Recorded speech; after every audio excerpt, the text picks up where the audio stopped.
one of the most legendary Soviet judokas, honored master of sports of the Soviet Union, silver medalist of the '76 Montreal Olympics Valery Dvoinikov. A rare technique, exceptional physical and volitional qualities made Valery Dvoinikov a legend of the world judo. He was considered one of the fastest judokas in the world, and Dvoinikov's trademark mill was feared by all his rivals.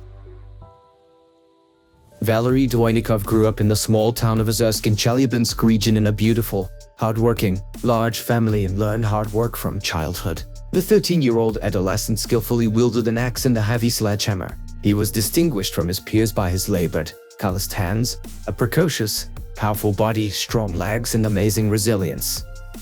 For years, unusually intense, without a single late and missed training, and this guy accumulated the technical skill of the Leningrad School of Freestyle Wrestling and the Moscow School of Sambo. Valery, using the most advanced methods of training top-class athletes, developed the maximum speed and strength explosion in the execution of the crown techniques at any stage of the bout, and it soon led to the first significant victories.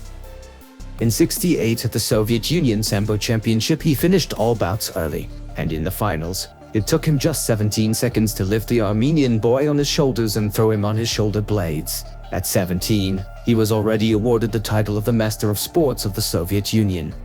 Serious, thoughtful and extremely goal-oriented, the young man continued his training with even more zeal. He was not even 20 years old when he literally burst into the elite of adult wrestlers of the Union. In '71 he was entrusted with the right to defend the honor of Soviet judo at the European Championships in Sweden. A debutant of the adult championship immediately won a bronze medal. Valery brilliantly conducts a cycle of pre-Olympic tournaments. He wins in Poland, Hungary, France. But, alas, he could not get to the Olympics. To represent the Soviet Union at the Olympics, his main rival in the team, Anatoly Novikov, who eventually took bronze at the Games. Valery Dvoinikov achieved the greatest success in his sports career after entering the Kiev Institute of Physical Education and Sports in '73. While training in the capital of Ukraine under the guidance of legendary mentors Yaroslav Voloshyk and Roman Shkolnikov, he was conquered on podiums of the highest level competitions. At the Championship of the Soviet Union in December '73, he took third place, without any quality training. In '74 he won gold medals at the Soviet Union Championship, World Students' Championship and the European Championship in the team, and in the individual European Championship, silver.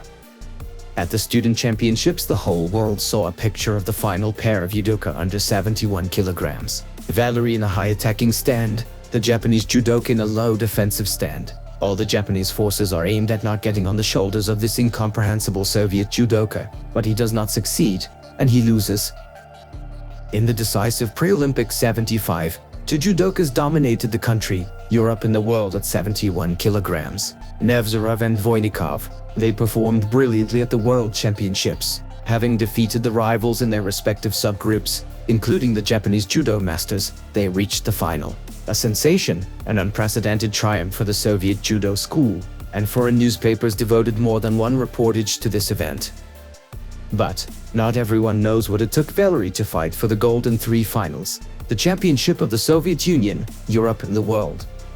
In '75 he fought, protecting his left hand, which is operated on. He loses to the great judoka Vladimir Nevzorov, his friend and rival, after becoming the world silver medalist. Valery Dvoinikov continues to fight for a place on the Olympic team.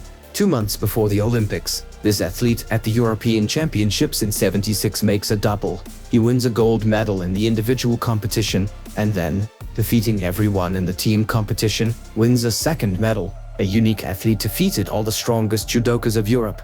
This grand success allowed Valery to take a place in the Olympic team, but not in his weight to 71 kilograms, but in weight to 80 kilograms.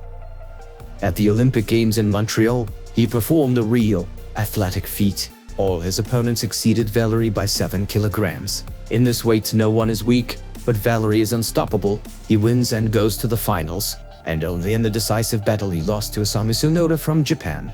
Valery continuously attacked and tried to escalate the fight, but the Japanese fighter blocked all his attempts. Sonoda, going over the mat, should have been officially warned twice, which is a disqualification, clear defeat, but the side referees were silent. but it was worth it for the Japanese judoka to perform an inside hook, to which Valery responded with a counteraction, resulting in them both almost falling to the side, as immediately the judges assessed Tsunoda's action in Yuko. This assessment and decided the result of the meeting.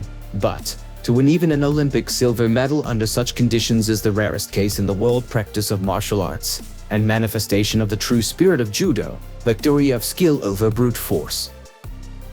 To this day, Valery Dvoinikov looks at his medal with sadness, and it seems to him that it glistens with gold. He, as no one else understands, a medal must be gold. After his sports career, Valery Dvoinikov coached teams from Ukraine, Algeria, Belgium and Portugal. Among his trainees are national and continental champions and winners of European and World Championships. Since 1994, Valery Dvoinikov has lived in Belgium in the town of Liège. At one time, Belgian doctors forbade Valery Vasilievich to go on tatami. His heart failed. A special device implanted in his body keeps the heart rate, and yet the legendary champion has not put up with the diagnosis of doctors and continues to be an active coach, sharing the secrets of mastery with athletes of all ages and levels of training.